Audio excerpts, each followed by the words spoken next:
December 1812. Somewhere in the frozen plains of Russia, the temperature is minus 35 degrees. The wind cuts through wool like a blade. Men who walked in wearing summer uniforms, because their commander told them this would be over by autumn, are now wrapping their feet in dead men's coats just to keep moving. 600,000 soldiers marched into Russia 5 months ago. It was the largest army ever assembled in human history. They were led by a man who had never lost a major campaign. A man who, in the span of 15 years, had turned a second-rate military power into the dominant force on Earth. A man who had humiliated Austria, Prussia, and Russia itself in a series of battles so devastating that European commanders stopped trusting their own judgment and started studying his. Fewer than 100,000 of those 600,000 soldiers will make it home. And the man responsible for sending them there is not riding at the front with his men. He abandoned the army 3 weeks ago. He is racing westward in a sleigh disguised as a secretary, fleeing toward Paris before word of the catastrophe arrives ahead of him. His name is Napoleon Bonaparte. And in the summer of 1812, after 20 consecutive years of victory, he made a single decision, one he could not take back, that destroyed everything he had built. The decision was not made in panic. It was not made in ignorance. It was made by the most strategically gifted mind of his era, at the peak of his power, with full information available to him. Which is exactly why it tells us something profound about how genius can become its own worst enemy. To understand why Napoleon invaded Russia, you need to understand what he had become by 1812. He was born in 1769 on the island of Corsica, just 1 year after France had purchased the island from the Republic of Genoa. He was technically not even French by birth. His family was minor provincial nobility, comfortable but unremarkable. He spoke French with a Corsican accent his whole life. He rose through the French military during the chaos of the Revolution, when the old aristocratic officer class had been guillotined or fled, and ability, not bloodline, determined who advanced. Napoleon had ability in extraordinary amounts. By age 26, he was commanding France's Italian campaign and winning battles against armies that outnumbered and out-equipped him. By 30, he had staged a coup and made himself first consul of France. By 35, he was emperor. What made him militarily unbeatable was not just tactics, it was speed. While enemy armies of the era moved at the pace of their slowest supply wagon, Napoleon reorganized his forces into self-sufficient corps that could live off the land, march independently, and concentrate at the decisive moment. His army moved at nearly double the speed of any opponent. By the time an enemy commander finished reacting to what Napoleon had done 3 days ago, Napoleon had already done 3 more things. But speed was only part of it. What truly separated Napoleon from every commander of his era was how he thought under pressure. Most generals of the time fought from fixed plans. They drew up their orders the night before, issued them at dawn, and hoped the battle unfolded as expected. When it didn't, and it never did, they froze.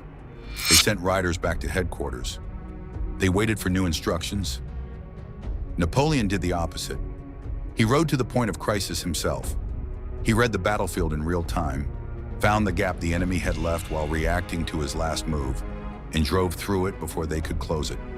His officers were trained not to wait for orders, but to use their judgment, because Napoleon had already taught them how he thought. The result was a military machine that operated faster than any opponent could process. He applied this system at Austerlitz in 1805, what many historians still call the most perfectly executed battle in history.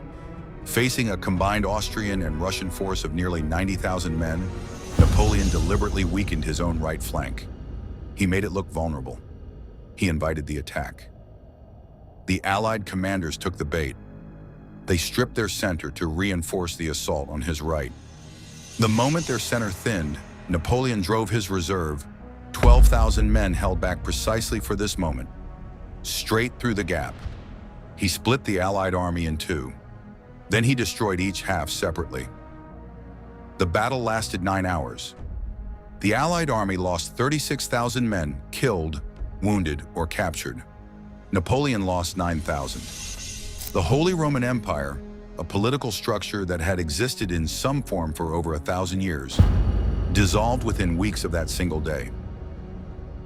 He applied the same approach at Jena in 1806, destroying the Prussian army so completely that Prussia, as a functioning military power, effectively ceased to exist for a decade. He applied it again and again, across 60 major engagements. By 1812, Napoleon controlled or influenced nearly all of continental Europe. His brothers sat on the thrones of Spain, Holland, and Naples.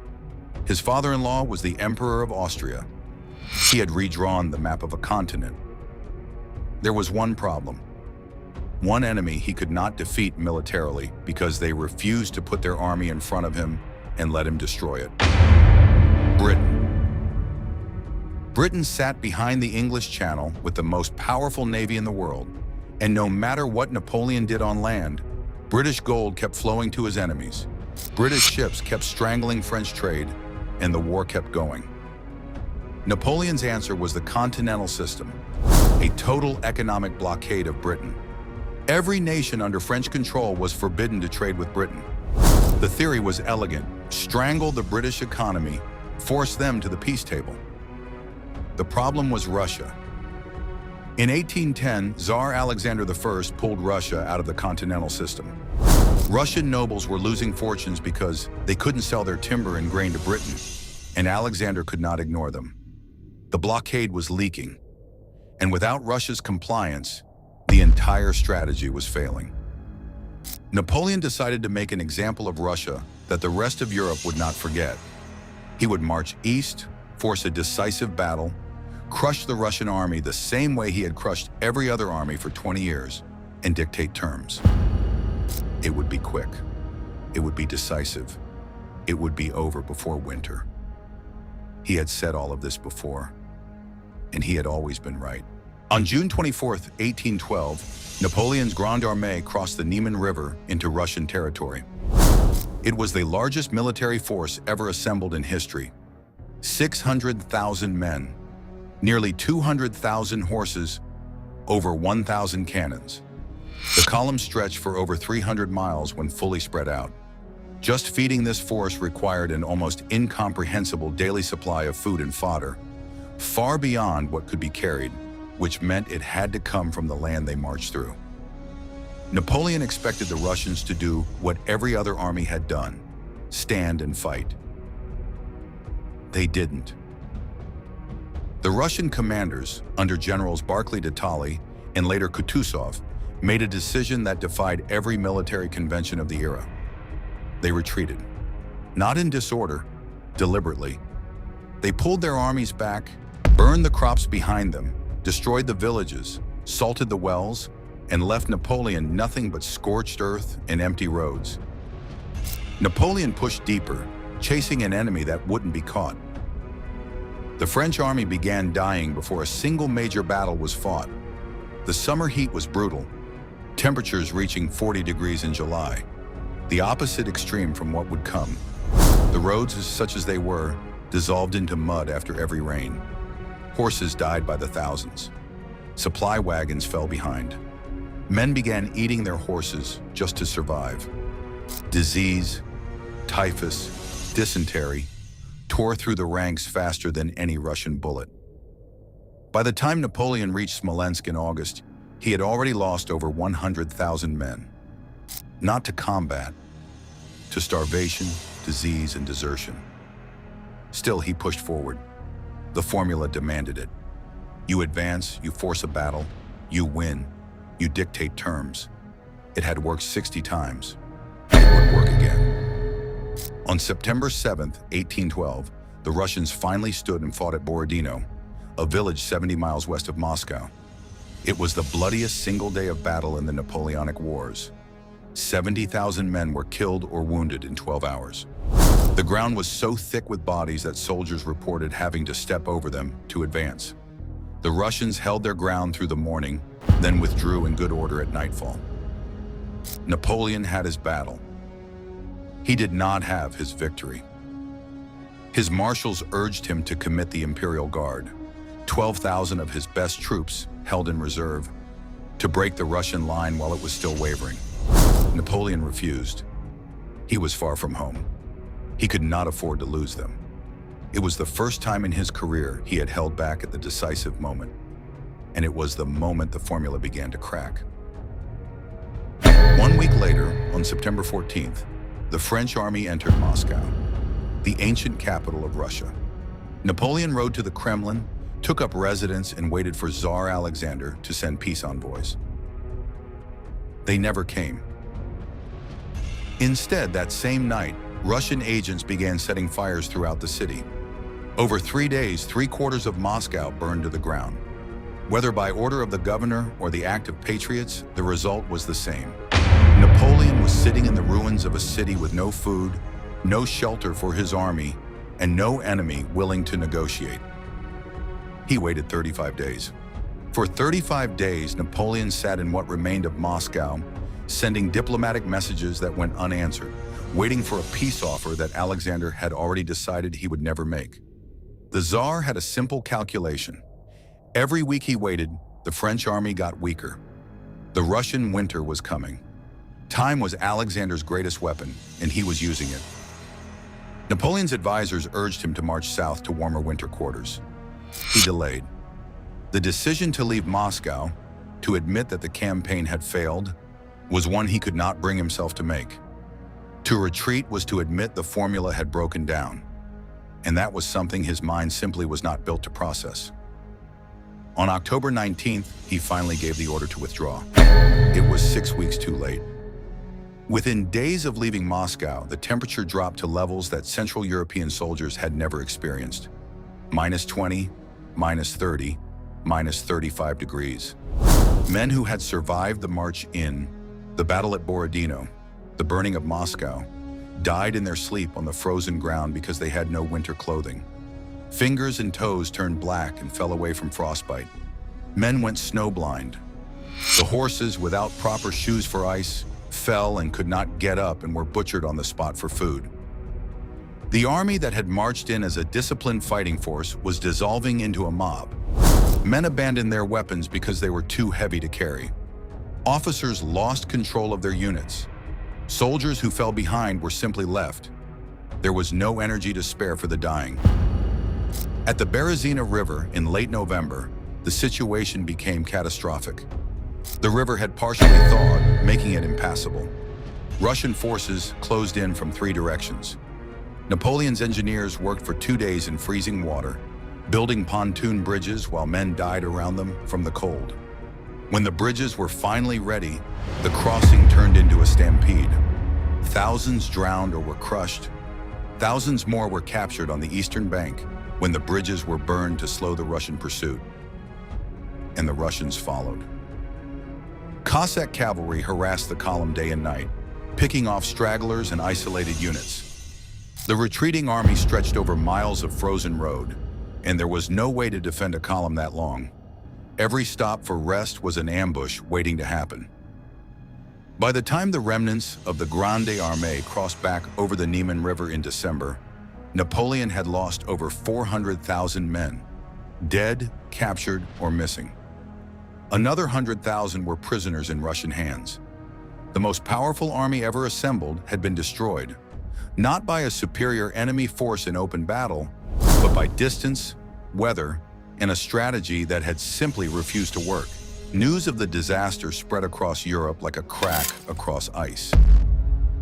For 20 years, the armies of Europe had been convinced, by long and painful experience, that Napoleon could not be beaten in the field. That belief was the foundation of his empire. It was what kept his allies loyal and his enemies cautious. The moment Russia proved it wasn't true, everything changed. Prussia, which had been forced into a humiliating alliance with France, defected immediately. Austria, whose emperor was Napoleon's own father-in-law, began negotiating with the coalition. Sweden changed sides. Spain, where a brutal guerrilla war had been bleeding French forces for 4 years, intensified. In 1813, Napoleon fought the War of the Sixth Coalition against a combined force of Russia, Prussia, Austria, Sweden, and Britain. Even now, he won battles. The instincts were still there. At Dresden in August 1813, he defeated a much larger Allied army with his old brilliance. But he no longer had the men or resources to follow up his victories, and his enemies had finally learned how to fight him, avoid his main force, destroy his subordinates, keep pressure on all flanks simultaneously. At the Battle of Leipzig in October 1813, 3 days, 500,000 men engaged, the largest battle in European history before World War I, Napoleon was finally and decisively defeated. The Confederation of the Rhine dissolved overnight. France itself was invaded. In April 1814, Napoleon abdicated and was exiled to the island of Elba. He lasted 10 months. In March 1815, he escaped, sailed back to France, and marched on Paris. In one of the most remarkable acts of personal magnetism in history, every army unit sent to stop him instead joined him. He retook Paris without firing a shot and was emperor again within 3 weeks. The Allied powers mobilized immediately. At Waterloo on June 18, 1815, Napoleon met the British under Wellington and the Prussians under Blücher. He nearly won. Wellington later said it was the nearest run thing you ever saw in your life. But he didn't win.